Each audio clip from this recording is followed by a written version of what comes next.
¿Cómo están mis estimados hermanos? Bienvenidos a la semana 9 y la semana 10 en nuestro estudio de la historia de la iglesia. Semana 9, octubre 23 al 29 y semana 10, octubre 30 noviembre 5. Vamos a hablar un poquito más de la semana número 10 al fin del video.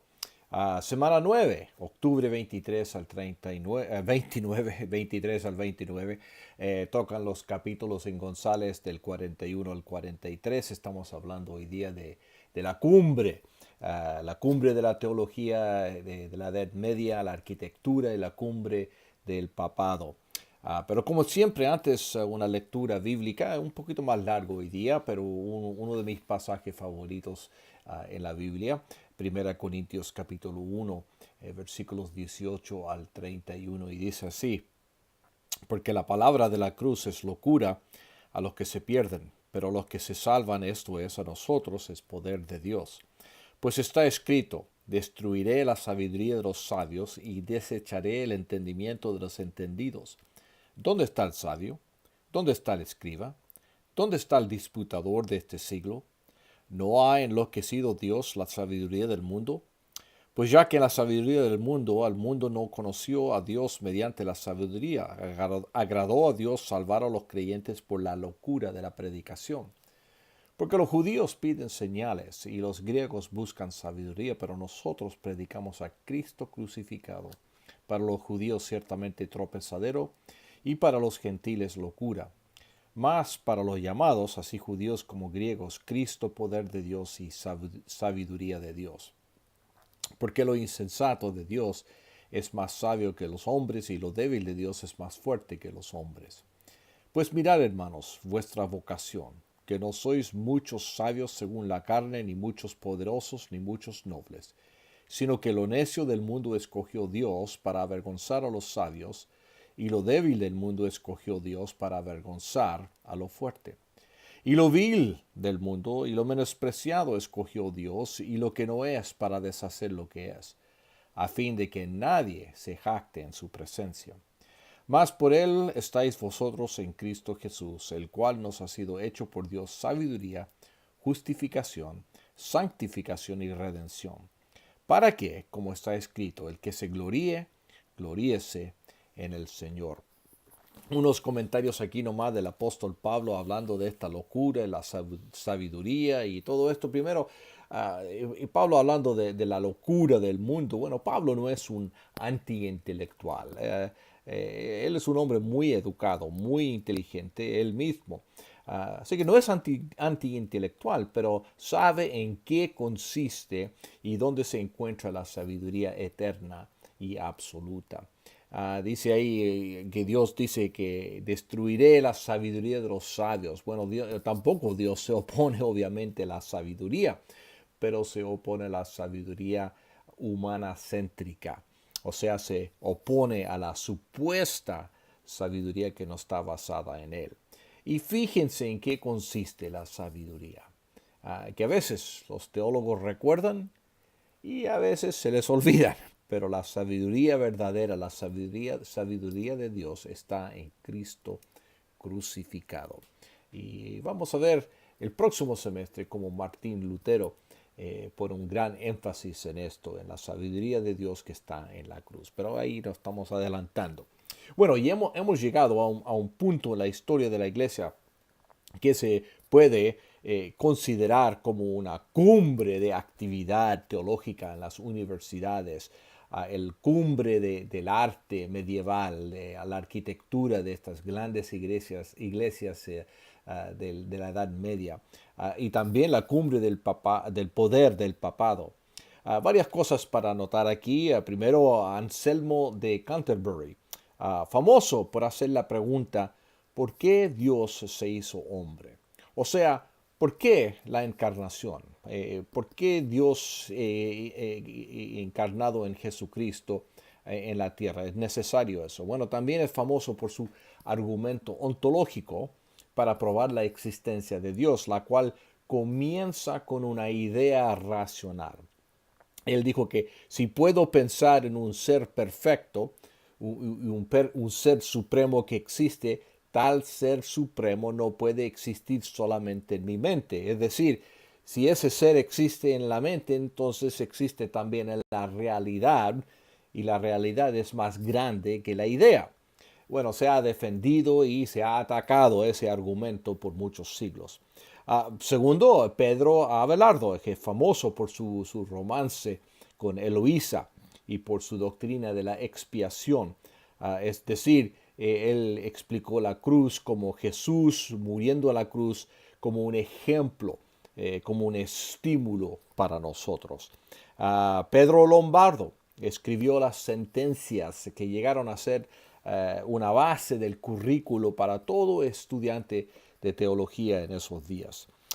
Santo Tomás de Aquino, el más grande teólogo de la Edad Media, uno de los que cambiaron la teología aceptada de Agustín, que era platónica, es decir, Platón, si se acuerdan, para él la realidad y la verdad se conocía a través de lo racional, de lo ideal, de las ideas, todo comenzaba en la mente.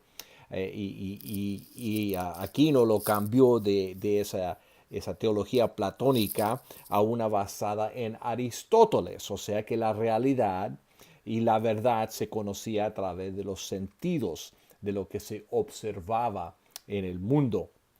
Por ejemplo, contrario al argumento ontológico de Anselmo, que comenzó con la idea de un ser perfecto, Tomás nos da las 5 vías para probar la existencia de Dios. Y esto comienza con el mundo que conocemos mediante los sentidos. De estas observaciones sensuales, o que lo que conocemos por los sentidos, se remonta a la idea de Dios. Y 5 argumentos. El primer argumento era el primer movimiento. Dice que sabemos que todas las cosas en el mundo se mueven, o sea, van de lo potencial a la actualidad. Y nada puede moverse, nada puede ir de lo potencial a la actualidad en sí mismo, pero debe ser movido por otro. Entonces se remonta hasta el primer movedor. La primera causa. Dice Aquino que todas Tomás dice que todas las cosas en el mundo tienen su causa y ninguna puede ser su propia causa. Entonces se remonta hasta la primera causa. Tomás habla del ser necesario. Todas las cosas son contingentes, dependientes de otra cosa. Entonces se remonta hasta el único ser quien es necesario en sí mismo, y ese es Dios. Habla también del ser perfecto. Entonces vemos en el mundo, dice, grados de perfección, y algo tiene que existir que es perfecto, y ese ser perfecto es Dios. ¿Ven la diferencia con con Anselmo? Perdón, iba a decir Abelardo, pero con Anselmo. Anselmo habla del ser perfecto, pero comienza con la idea de un ser perfecto. Y Tomás habla de un ser perfecto, pero comienza con los sentidos que se observan grados de perfección. Entonces tiene que existir un ser perfecto.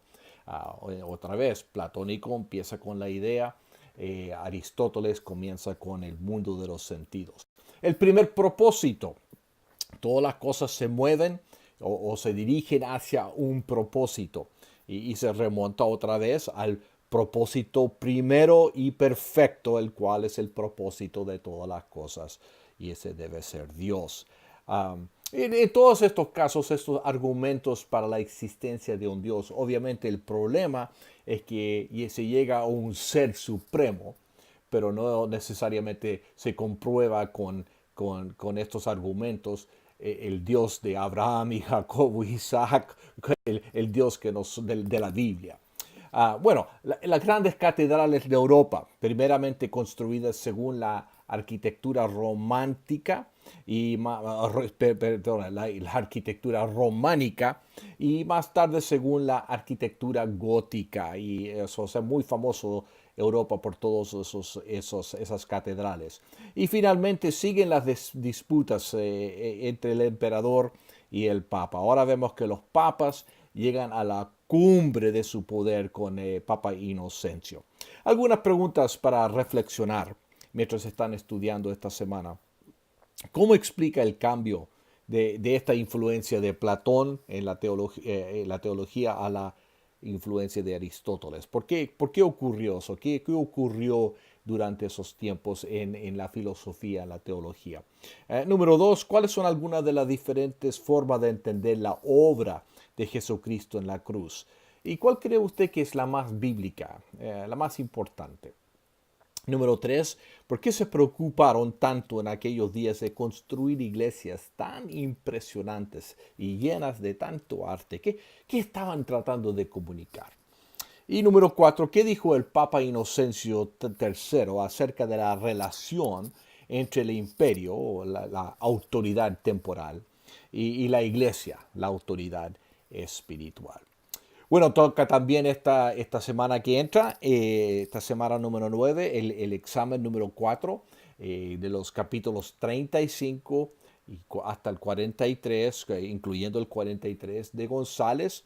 Así que como siempre, hermanos, estudien, están leyendo, apunten, subrayen, hagan buenas notas para estudiar. La verdad es que los exámenes que han hecho hasta este punto, la mayoría, todos están sacando buenas notas y algunas notas excelentes, calificaciones excelentes. Así que todos están manejando bien los exámenes. Y también, hermano, los foros han sido muy interesantes y agradezco mucho el trabajo que están poniendo y que en los pensamientos y los argumentos y los debates del foro están haciendo muy buenas obras, hermanos.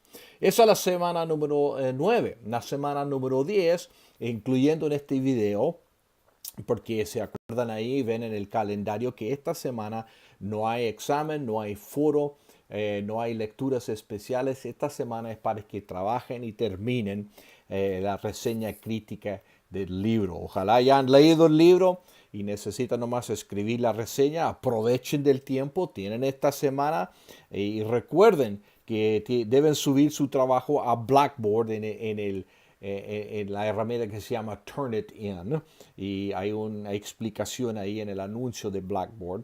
Tienen que subir ese trabajo antes de la medianoche del 5 de noviembre, tiempo aquí en Texas. Así que recuerden que la medianoche es diferente, pero suben, depende de dónde viven.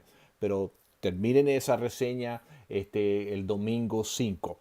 Muy bien, hermanos, espero que les vaya bien esta semana en las lecturas, en el examen, y la próxima semana, semana 10, que terminan esa reseña del libro. Y creo que va a ser muy interesante mucho de lo que están leyendo. Hay una variedad de libros que han escogido, así que yo miro con anticipación la oportunidad de leer casi 100 de sus reseñas críticas. Voy a aprender mucho yo.